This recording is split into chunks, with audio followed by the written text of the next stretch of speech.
नमस्कार दोस्तों। ड्रीम 11 और फैंटेसी गेम खेलने वालों के लिए आज जो खबर आई है वह सच में आपके खेल का भविष्य तय कर सकती है। यह एक बड़ी और जरूरी अपडेट है जिसे आपको पूरा सुनना चाहिए। सुप्रीम कोर्ट में ऑनलाइन गेमिंग कानून को लेकर जो याचिकाएं लगी हैं उनमें एक बहुत ही बड़ा बदलाव आया है। आपको 11 दिसंबर की सुनवाई का पूरा ब्यौरा देने जा रहे हैं। सुनवाई में क्या हुआ और कंपनियों की दलीलें। आपको पिछली बार बताया था कि 11 तारीख को सिर्फ जल्द सुनवाई अर्जेंट हियरिंग पर फैसला होना था और आज वह सुनवाई हुई।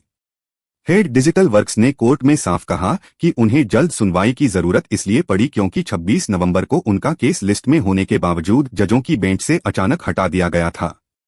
उन्होंने कोर्ट को बताया कि कानून भले ही लागू न हुआ हो, यानी इसका नोटिफिकेशन न आया हो, लेकिन भुगतान लेने वाले गेटवेज और बैंकों द्वारा पेमेंट लेना बंद कर देने के कारण उनका पूरा कारोबार ठप हो चुका है।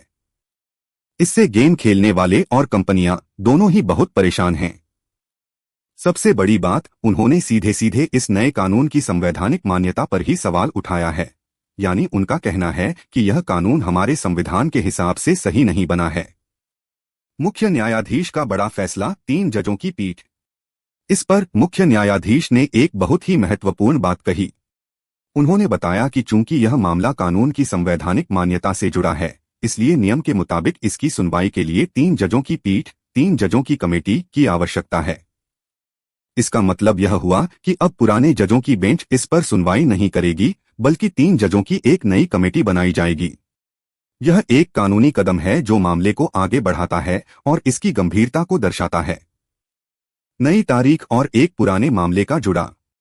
कंपनियों ने जल्दी सुनवाई की मांग की, जिस पर कोर्ट ने कहा कि वे जनवरी से पहले सुनवाई नहीं कर पाएंगे।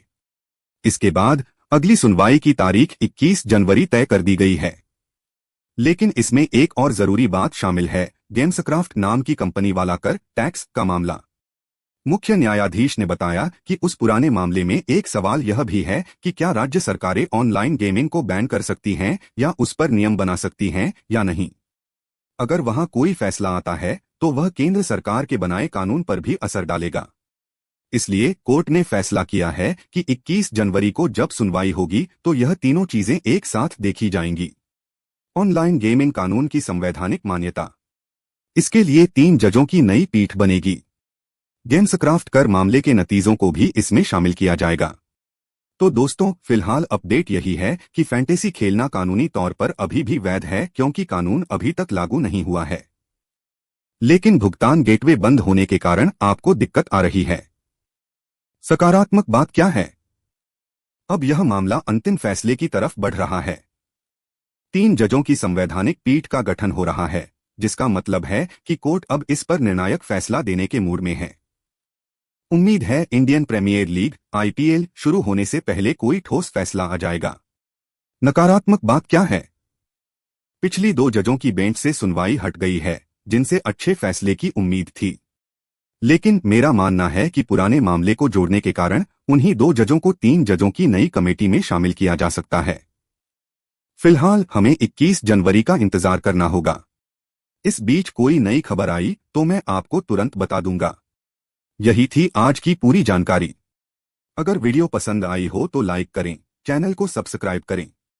मैं मिलता हूं आपको एक और नई धमाकेदार वीडियो में।